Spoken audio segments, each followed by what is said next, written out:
Predators. All right. So we're going to talk about... Whoa.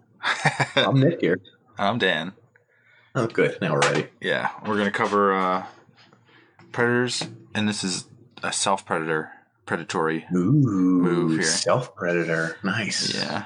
Who we got tonight? Who's the big predator? Who's the prey? The people that are always the victims. The gullible ones, the ignorant ones, the ones that are like, how was I supposed to know? It's like, well, common sense? I don't know. So this comes from a story that came up on one of my favorite podcasts, Criminal. Which one? Ah, Criminal. That's a good one. She's a big Phoebe fan. J. Mm-hmm. She loves our episodes. Yeah. I can't get it. She always blogging at me. Okay.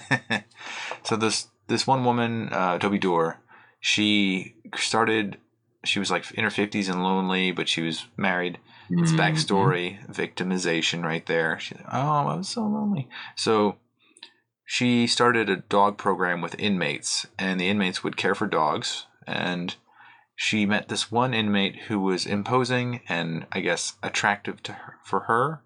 And eventually, this inmate protected her, and then she felt comfortable with him.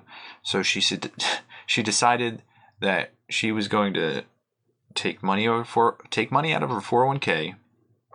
Sounds good so far. Go to the prison, put him in a dog crate, break him out of prison, give him a gun, and then something afterwards. Everything checks out so far. Is there a problem? Yeah. Did this go bad? I don't know what, if you listen to her, her description of what happened, she was just like, well, I wasn't thinking about it. My question, though, is the dog thing. I get you bring a dog in a dog crate, and then you bring a dog out in a dog crate, but it's like a 180-pound dog, and you're like, I've got it. I'm just going to carry this. And everyone's like, that's cool. It's the dog, probably. There's a sheet over it. Let's not check. I think that's exactly what she did. She said it was machinery or something. It's something she brought in. And the guy lost 25 pounds so that he could squeeze out. There you go. It's a very light, humid, prison diet. Super heavy dog. She kept fattening the dog.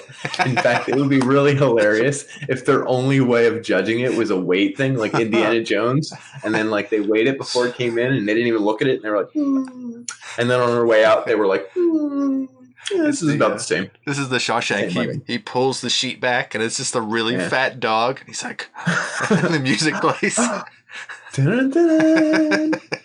The warden has to throw something at the dog, poster behind it. Yeah. Don't give up, and it's like a pup. Don't give pup. It's a puppy motivational poster, and the warden throws a hole in it, and he's like, "What?"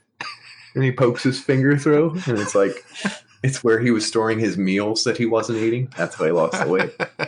Genius. Don't give pup. Don't give up. Oh, damn. Genius. Alrighty then. So you're telling me there are people like this?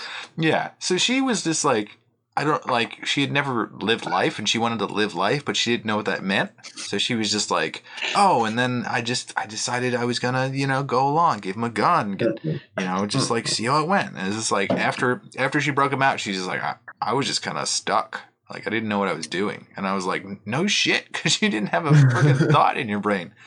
This is the people who let it get too far, I guess, a little bit, too. Yeah, definitely. Once you get that far, you've already broken someone out of jail, it's I have to give them the gun. I mean, what if they told on me? You know what I mean? It's all right, let's see this to fruition. Let's see where it goes. But these people are everywhere. They try to make it so that, any situation, they were, completely free of all blame. And then when you're in a corner, there's no way that they're going to help you. They're always going to back off. So you have to be aware of them being a predator by just being laissez faire, because it's not their fault. They don't know what's going on. I'm going to be a bystander.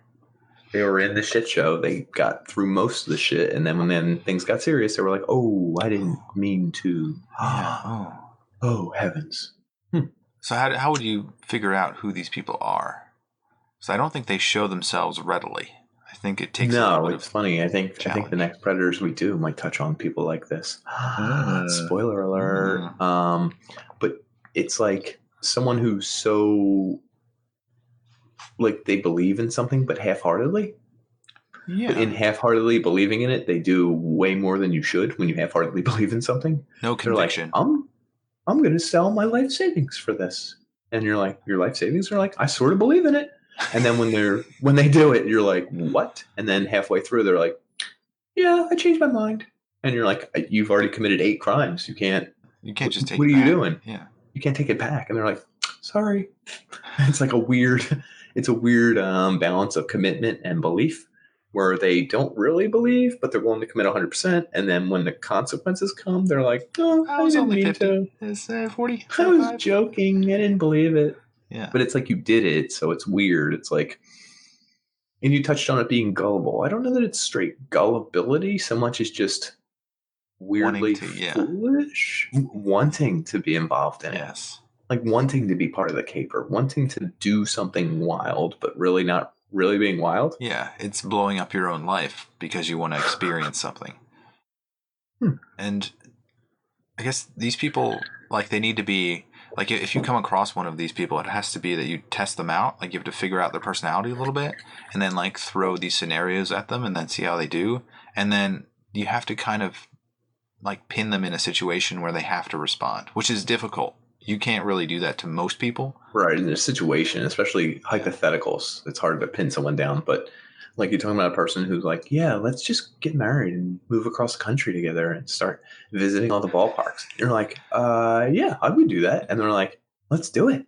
And they're like, I'm willing to put up this much money. And you're like, this is crazy. We're going to do it. And then like they get to like the first ballpark and they're like, I need to go back and live with my parents. And you're like, but we sold everything. We have the RV. I'm ready. And they're like, this isn't me. It's like a weird, they started to be fully committed, but they're not. Yeah. Is this the person we're talking about? Cold feet. So yeah. But they pretend to be adventurous. It's not, because people with cold feet everywhere, but like someone who's really got crazy big ambitions and dreams and everything. It's and posers. Then all of a sudden they're like, yeah, posers a little bit. Yeah. It's weird. Yeah, it's difficult. So a lot of the people that do this are like chameleons. So like they will like be completely on board and then they bail. So the point at which they bail, you have to prepare for too. You have to make sure that in your own world that you're fully prepared to do it alone. Or be able to bail on your own. Right, because they're going to bail at some weird point and you're like, right when you need them. We were, oh, wait, I just thought we were, oh, what? Yep, police are here. Where are you at? Dandelion, where you at, Dandelion? They're here. Tell them. It was all part of the plan. They're gone.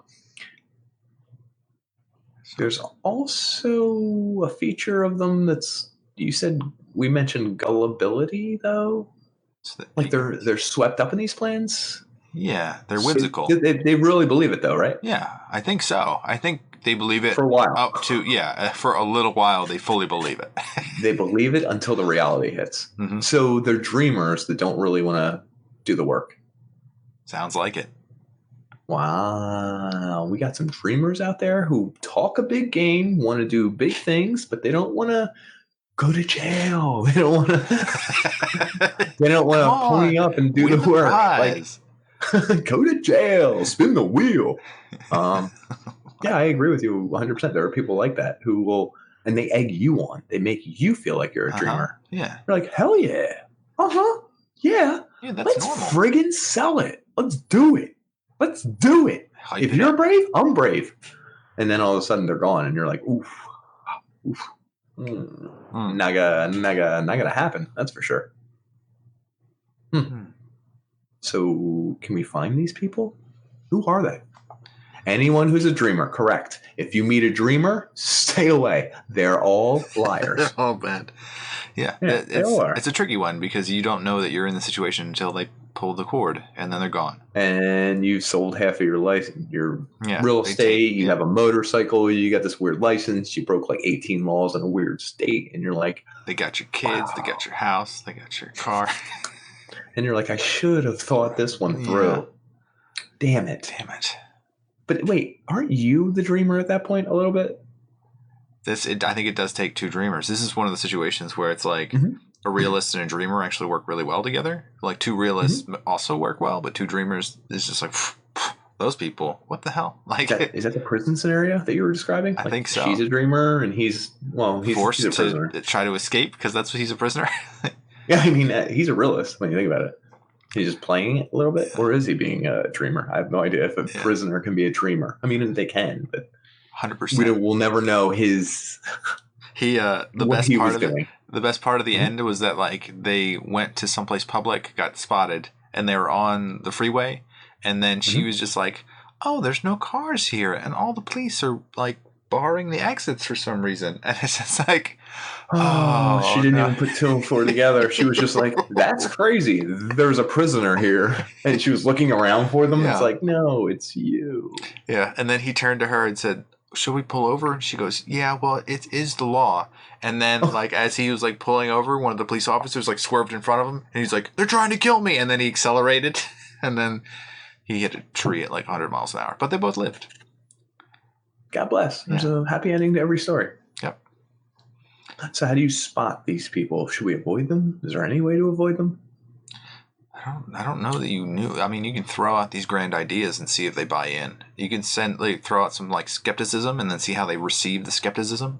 Just be like, "Are you sure about that?" And like see how they handle questions. Reality check them. Check them. Little reality check in your face. Reality check. Reality. Here's some reality. Here's some reality. Have some reality. But what are you going to do with the money? Reality. And they'll be like, $10,000 will last forever. Spend it on you, baby.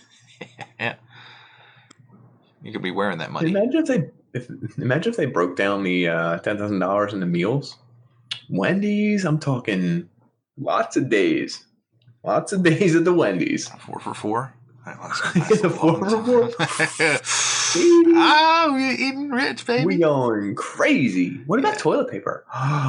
The train station. We're going to grab the jumbo 2-ply roll, and we're going to stick it in your purse, and then boom, that's toilet paper for a week. Sounds fantastic, Nick. Let's do it. I'm a dreamer. Let's go. Alrighty. So try not to be a victim of these people. They're called happy, optimistic people. Stick with people who are downers. Yeah. Stick with people who are telling you your shit and nothing will ever work out. Dead end forever. Yeah, be realistic. Yeah. Nowhere. You know where you're going? Nowhere. So, yeah, I think that's... That'll take you right to your grave. Don't be a dreamer, folks. Predators.